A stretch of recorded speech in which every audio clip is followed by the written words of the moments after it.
Hi, Crazy Recapped here. Today, I'm going to explain an Australian science fiction film called 2067. Spoilers ahead. Watch out and take care. Like and subscribe may look simple for you, but for us it's very valuable, so thanks so much for your support.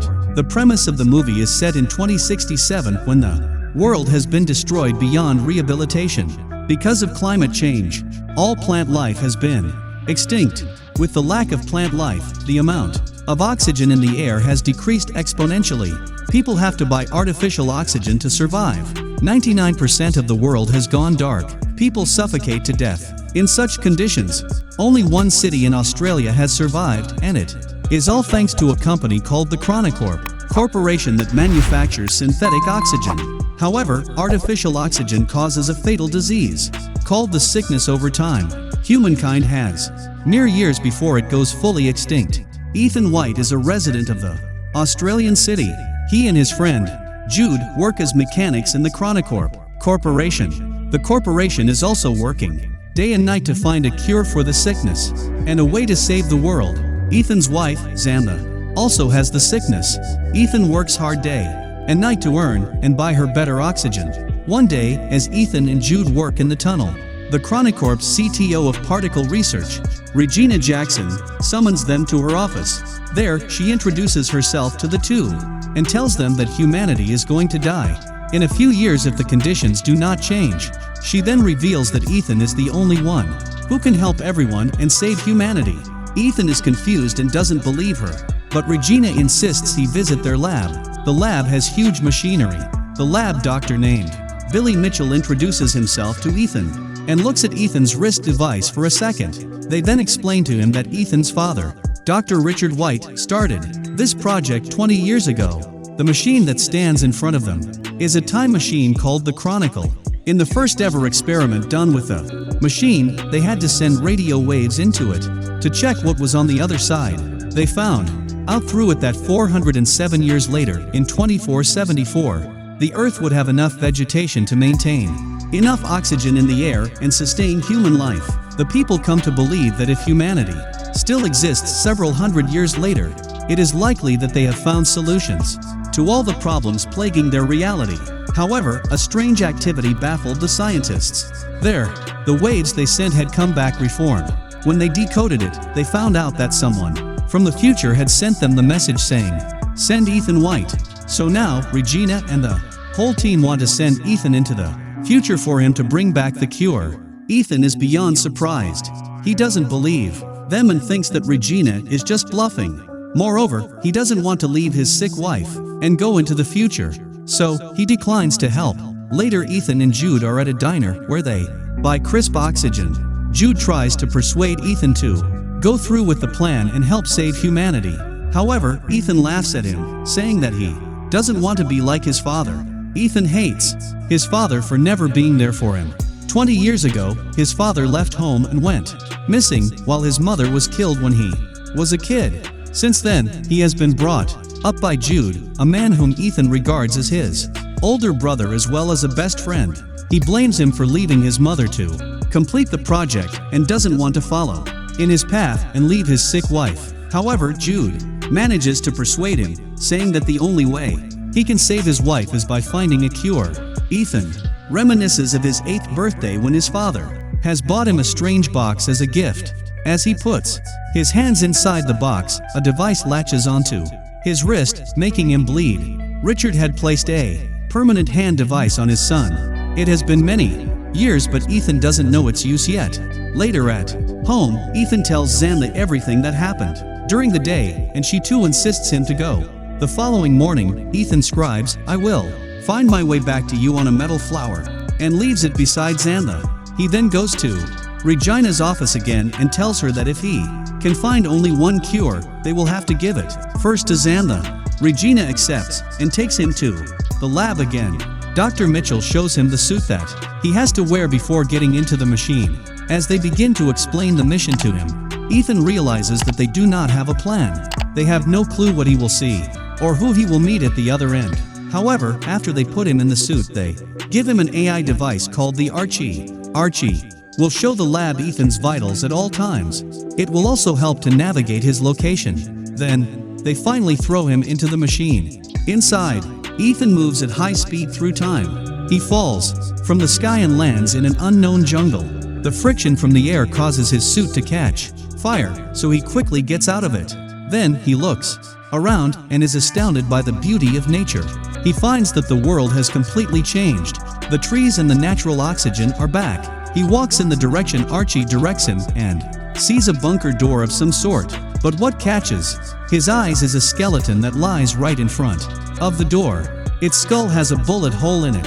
Furthermore, he looks at the name tag on it and is horrified to see his own name.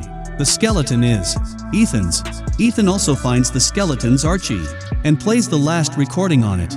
He hears a man say that this is the only way and shoots Ethan. Just then, the device's power goes off. He is horrified, believing that this is the fate that awaits him. Then, he notices the skeleton's wrist device. It is identical to Ethan's, except the light glows green in the skeleton's device.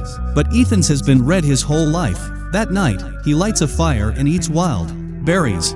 It turns out that the berries were poisonous. Ethan vomits and starts to go unconscious. Ethan wakes up after a while and is surprised to see Jude in front of him.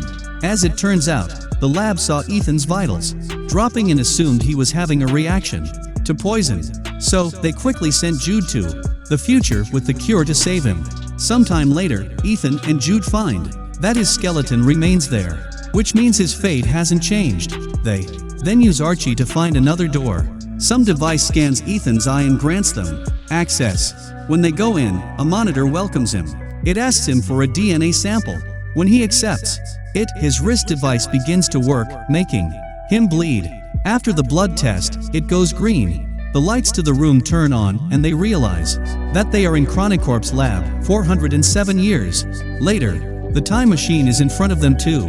Jude gets excited because now they have the means to go back to the past, but Ethan doesn't think so, saying they haven't changed anything and he will end up dead, just like the dead Ethan. Ethan checks the system log and finds a holographic recording made by his father, who explains that the time machine was originally designed to collect the oxygen data in the future planet and then transmit it back to the past. However, when his father first started the time machine, he received a message asking him to send his son to the future. Despite his misgivings, he chose to do so and made a DNA verification here for Ethan. Soon, Ethan and Jude realize that the time machine won't be able to take them back because its battery has almost depleted after 407 years. What's worse is that the activation of the lab triggers a malfunction in its nuclear power core, threatening to unleash a nuclear explosion in just 4 hours. This means they have to find a way to fix the time machine and travel back before the explosion. Running out of time, they have to act quickly. Outside, they are surprised to find a ruined city covered with green plants but inhabited with no humans, showing that Earth starts to recover itself after human extinction. Human skeletons are scattered everywhere. Ethan gets to his wife's house, only to find her bones, making him fall into despair. Jude tries to persuade him to go back to the past, as the cure against the sickness doesn't seem to exist even in the future world. However, Jude's words make Ethan suspicious. He then turns on the rusty Archie to play the recording once again, from which he recognizes Jude's voice, and it seems Jude is exactly the one who shot him. Jude raises his gun at Ethan, strongly denying that he would shoot Ethan. Ethan finally decides to complete the mission first, so with joint efforts, they manage to repair the power core and then return to the lab. Now the Chronicle system works and they should be able to return to the past. They just need to wait 37 minutes till portal launch.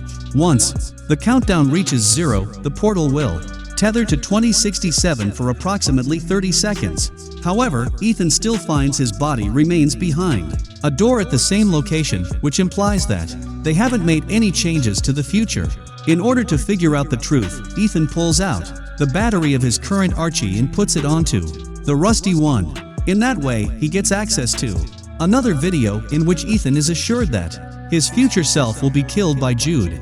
Jude then confesses that there is no hope of changing the future and he is trying to protect Ethan. Finding it hard to believe, Ethan locks his brother up in a room, then plays back his father's holographic log from the day he died. He soon discovers a conversation between the Chronicorp CTO, Regina Jackson, and his father. It's shown that Ethan's father wanted to use the time machine to save all mankind by finding the cure, but the CTO only intended to use the machine to flee from the dying time with some chosen few. However, whichever plan they choose, someone must travel into the future and turn on the time machine to safely send living matter through time. It requires an operational link from both sides. In order to stop the CTO with her plan, his father locks the time machine and sets Ethan's DNA as the verification key. In anger at what Ethan's father just did, the CTO killed him immediately. She then orders Jude to kill Ethan's mother and be a guardian to him, so one day they can use Ethan's wristband to get access to the future. Ethan is beyond surprised. The man he thought of as his brother turned out to be the one who killed his mother and is about to kill him too. He also realizes that he has misunderstood his father, who didn't deliberately abandon the family. Knowing that Regina wants to bring a chosen few into the future, Ethan tries to shut the time machine down, but Jude rushes to stop Ethan and reveals that he's tasked here by the CTO to ensure that Ethan is sent in time to repair the power failure. Once Ethan activates the time machine, he should kill Ethan. However, Jude has formed close emotional relations with Ethan over the years, seeing his brother-like friend in that state. Because of him, he is guilt-ridden. So, instead of shooting Ethan, he shoots himself dead. In rage and regret, Ethan is determined to fulfill his father's dying wish, which is to find the cure and save the dying humans. He looks into the monitor and finds the very first message written by his father. He deduces that the message sent Ethan White was sent by himself. Hence, he codes in the message again and sends it into the past, along with many other things. Meanwhile, in the laboratory of the year 2067, the CTO with a group of privileged, chosen people are waiting anxiously for the time machine to be activated. To their shock, however, the time machine sends back hundreds of extinct plants along with a copy of the recorded murder of Ethan's father. Soon after, the time machine is destroyed by Ethan, resulting in the collapse of the CTO's plan. In the end, the CTO is arrested due to the murder. The plants sent back to 2067 are cultivated to revitalize the planet. Ethan's wife also receives a flower sent from him and understands his choice. While Ethan has to stay in the future world alone, he buries Jude and forgives him. A butterfly catches his attention and leads him again to the same entrance, where Ethan is happy to notice that the corpse of his future self has gone. He rushes to take a look at the world outside and feels relieved to see a futuristic, eco-friendly city. In contrast to the deserted one from earlier, his decision had changed the future of mankind. Subscribe for more videos like this, turn on notifications, and leave a like to help the channel out. Thank you for watching.